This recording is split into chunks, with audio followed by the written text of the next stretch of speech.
Haji Yusril Iza Mahendra, SHMSC, dan Profesor Dr. Otto Hasibuan, SHMM, disilakan.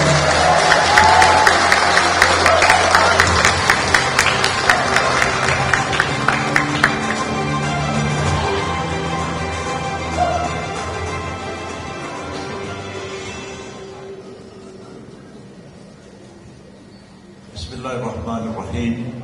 Assalamualaikum warahmatullahi wabarakatuh.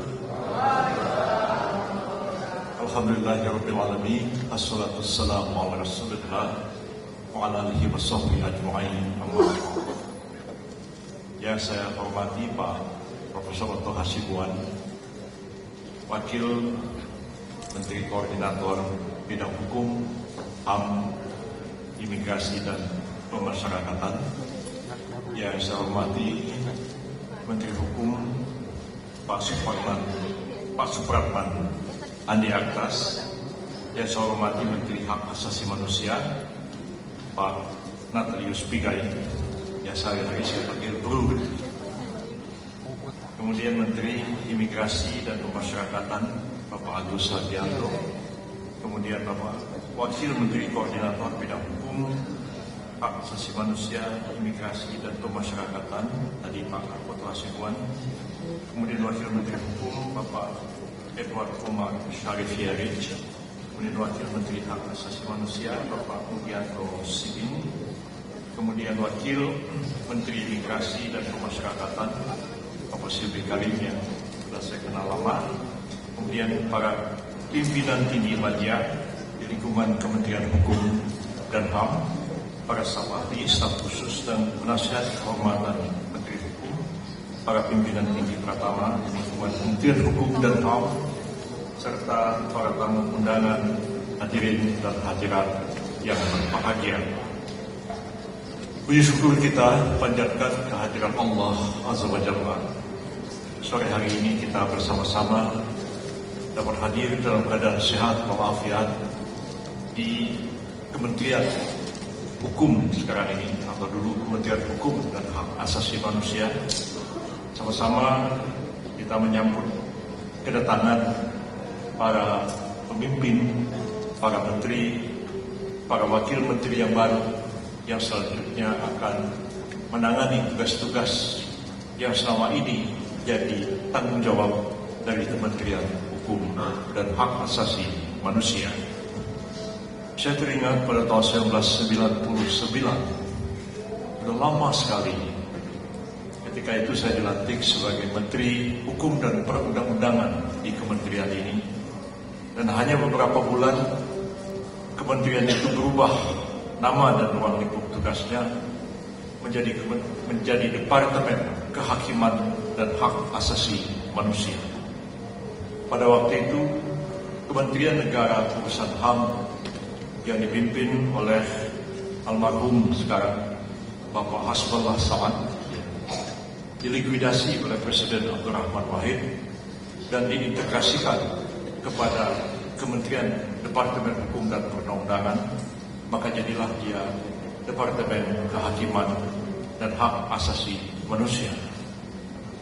Saya menyadari pada waktu itu, dalam usia 40 tahun memimpin departemen terbesar di dalam kabinet dengan jumlah pegawai sekitar 60-70 ribu orang pada waktu itu, dengan sekian pejabat eselon 1 dengan tugas dan ruang lingkup yang sangat besar dan sangat berat, karena satu dengan yang lain tidak berhubungan sama sekali. Antara Dirjen Pemasyarakatan dengan Dirjen Haki itu tidak ada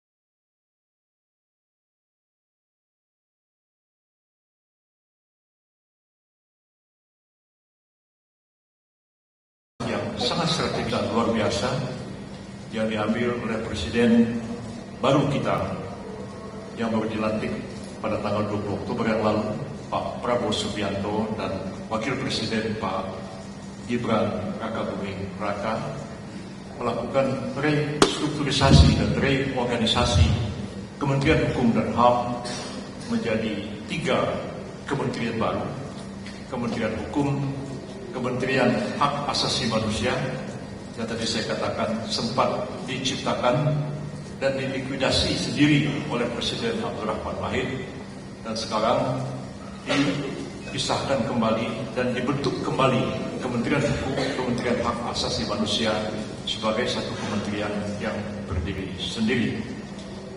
Kemudian tugas-tugas pada waktu itu memang sangat berat, sangat rumit keadaannya, apalagi kita dihadapkan kepada kerusuhan-kerusuhan yang terjadi di Ambon, Poso, dan tempat-tempat lain. Banyak sekali tuduhan-tuduhan telah terjadi, kasus-kasus pelanggaran HAM yang berat, dan kementerian kita ini pada waktu itu berhasil membentuk undang-undang sekaligus juga membentuk pengadilan hak asasi manusia, pengadilan HAM ad hoc, dan juga menyelesaikan rancangan undang-undang kemudian tentang Truth Commission and Reconciliation, yaitu Komisi Kebenaran dan Rekonsiliasi. Dan kita pada waktu itu dengan sedikit kepala tegak berani menghadapi tantangan dari Dewan Keamanan Perserikatan Bangsa-Bangsa yang beberapa anggotanya mengancam akan membentuk International Tribunal atas kasus-kasus pelanggaran HAM yang diduga terjadi di negara kita. Alhamdulillah dapat kita hindarkan bersama. Sekarang langkah yang telah ditempuh oleh Presiden Prabowo Subianto mereorganisasi kementerian yang sangat besar ini menjadi 3 kementerian patut kita sambut dengan rasa syukur, dan sekaligus juga merupakan tantangan bagi kita fokus menangani bidang-bidang yang mungkin kalau dipimpin oleh satu menteri akan kurang fokus sama sekali. Saya teringat tahun 99 ketika masuk kementerian ini, yang agak terbengkalai adalah pemasyarakatan. Sehingga saya pada waktu itu mengangkat Dirjen Pemasyarakatan menjadi Sekjen Departemen Kehakiman dan HAM, karena menyadari bahwa yang paling berat adalah menangani pemasyarakatan. Mungkin sekarang sudah tidak, tapi dengan pemisahan beberapa ini dan dikoordinasikan oleh Kementerian Koordinator Bidang Hukum, HAM, dan Imigrasi dan Pemasyarakatan, mudah-mudahan pekerjaan kita lebih fokus, lebih tajam program-program yang kita lakukan, dan tentu dengan pencapaian yang optimal yang kita harapkan bersama. Seperti kita maklum, Presiden Prabowo Subianto mempunyai ambisi yang sangat besar untuk memajukan bangsa dan negara kita ini, membangun ekonomi dengan pertumbuhan ekonomi yang diharapkan sekitar 7%. Dan cita-cita beliau, cita-cita kita bersama juga, pada tahun 2045 nanti Indonesia akan menjadi salah satu negara maju di dunia ini. Dan kita semua berkeyakinan bahwa ambisi untuk membangun ekonomi yang luar biasa itu ya sangat tergantung kepada sejauh mana kita dapat menjamin adanya keadilan dan kepastian hukum di negara kita ini. Karena itu tugas kita bersama beberapa kementerian ini bukan saja membangun norma-norma hukum, tapi juga bagaimana kita menegakkan hukum, mengimplementasikan hukum itu sehingga betul-betul hukum kita adil, hukum kita pasti. Dengan hukum yang adil dan pasti, insya Allah investasi akan berkembang, masyarakat akan terlindungi, rakyat akan merasa puas, hak-hak asasi mereka terlindungi dengan sebaik-baiknya. Terakhir, harapan saya berterima kasih ya, karena semua kita ini bukan orang asing satu dengan yang lain. Dengan Pak Otto Hasibuan ini, beliau ini bos saya di Praja.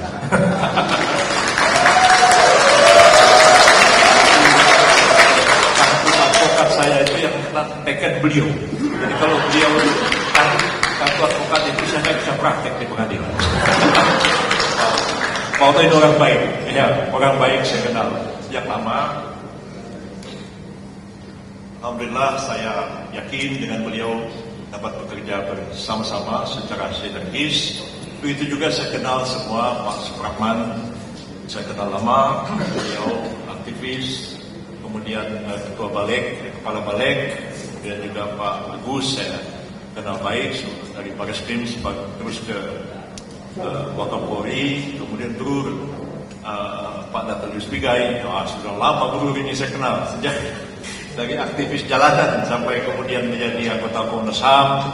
Kemudian saya kenal kenal juga, kemudian Pak Silvi Karim saya kenal baik juga, kemudian Pak apalagi Pak Edward ya, Omar Syarif saya kenal lama sekali ya sebagai dosen di Universitas Gadjah Mada, kemudian juga Pak Mugianto. Nah, Pak Mugianto mungkin baru kenal belakangan ini Pak, tapi sudah sering dengar namanya, tapi belakangan ini baru saling banyak bekerja sama. Kemudian juga yang lain-lain, semuanya itu juga masih ada. Saya bertemu tadi dulu pegawai dari Kementerian Hukum dan HAM ini yang pada waktu saya menjadi menteri di sini, yang sekarang mungkin dulu barangkali masih staf biasa, sekarang sudah pada jadi pejabat di seluruh satu semua barangkali.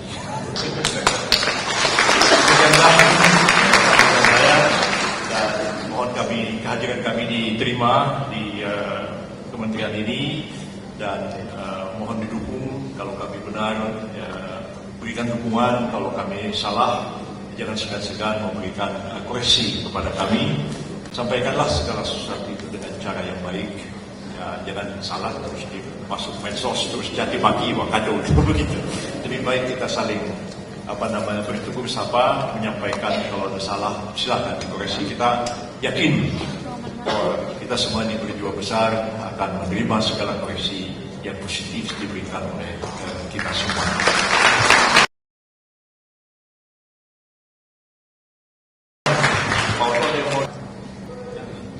Silakan Pak, sedikit.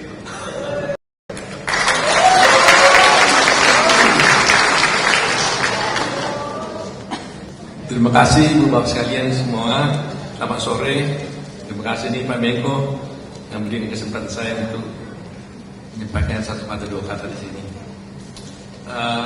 Hadirin sekalian yang saya muliakan,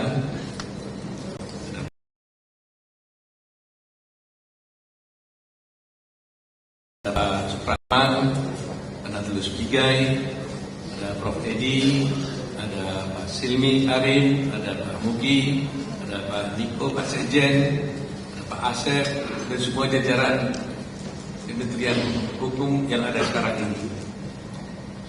Terus terang aja, dari semua mungkin yang ada, baik menteri maupun wakil menteri, saya mungkin yang tidak pernah satu birokrasi. Kali Menko kita ini sudah 3 kali jadi menteri. Meskipun dia sekarang jadi advokat, tapi tidak tahu bagaimana bekerja di satu birokrasi. Tapi saya hampir 42 tahun terus, saya bergelut di bidang pengacara, dan kemudian terjun di bidang organisasi advokat secara terus-menerus tanpa henti. Mulai tahun 1983, mulai dari IKADI, Ikatan Advokat Indonesia berdiri, saya sudah mengikuti suatu conference di New York hanya untuk mengejar organisasi berpartisipasi dalam suatu organisasi advokat. Sampai terakhir berdiri Pradi. Jadi budaya ini mungkin menjadi tantangan berat buat saya. Oleh karena itu saya mohon bantuan pengertian dari teman-teman semuanya, karena budaya birokrasi tentunya tidaklah mudah buat saya, tapi saya tidak percaya mungkin Pak Prahman juga sudah mengalaminya. Saya akan belajar banyak nih dari Prahman bagaimana bisa bekerja sama dalam satu tim di dalam birokrasi ini. Dengan Pak Prabowo saya memang puluhan tahun mengikuti beliau dan sempat kalah dengar. Tapi ada satu hal yang saya ingin sampaikan, bahwa sesungguhnya ketika saya ikuti Pak Prabowo dalam beberapa hal, istri saya mengatakan, kenapa kamu mau terus ikut dulu Pak Prabowo? Saya katakan saya terkesan dengan beberapa ucapan pernyataan bagaimana orang lemah, agak miskin, berdasarkan hukum, membela orang lemah. Saya tertarik saya bilang. Tapi saya bilang, boleh dukung dia, tapi jangan sekali-sekali mau kalau diajak jadi menteri ya. Ini saya nggak bohong, istri saya dari sini. Dia ancam terus saya. Nggak boleh katanya. Kenapa sih? Enggak, saya tahu kamu katanya. Bukan duniamu lagi itu mungkin katanya. Jadi kamu sudah terlalu lama di organisasi, praktek pengacara. Kamu mungkin sudah harus di comfort zone, jadi susah katanya. Tapi jalan hidup berubah. dan diajak untuk sama, saya katakan bisa saya jadi perintah mungkin jalan Tuhan, saya maupun sulitnya, tapi saya akhirnya percaya mudah-mudahan saya bisa berbakti pada negara ini. Dan saya bangga sekali, bahagia sekali ketika saya diberitahu bahwa saya akan menjadi wakilnya Pak Yusril di situ. Saya bilang, waduh, kalau ini sudah tenang saya. Karena saya sudah biasa bekerja sama dengan Pak Yusril. Karena waktu tanya, saya mau jadi wakil Menteri Koordinator Hukum, menurut koordinator. Terus saya tanya, saya terus bilang tidak iya. Tapi siapa koordinator Menteri Koordinator saya? Dia senyum, dia bilang Pak Yusril. Ya udah, saya bilang saya terima Pak. Saya bilang. Karena kalau tidak kan susah juga kita kerjasama gitu Pak ya. Karena saya kan terbiasa. Jadi karena itu Ibu sekalian, terimalah kami di sini dengan segala kekurangan-kekurangan kami. Mudah-mudahan kami dapat bisa bersama dengan semua tim yang ada di departemen ini. Karena satu pesan Pak Prabowo selalu teamwork, kerjasama yang baik, hanya itu bisa membuat kita menang dan sukses lagi. Terima kasih Bapak sekalian. Terima kasih Pak Menko. Terima kasih. Assalamualaikum warahmatullahi wabarakatuh.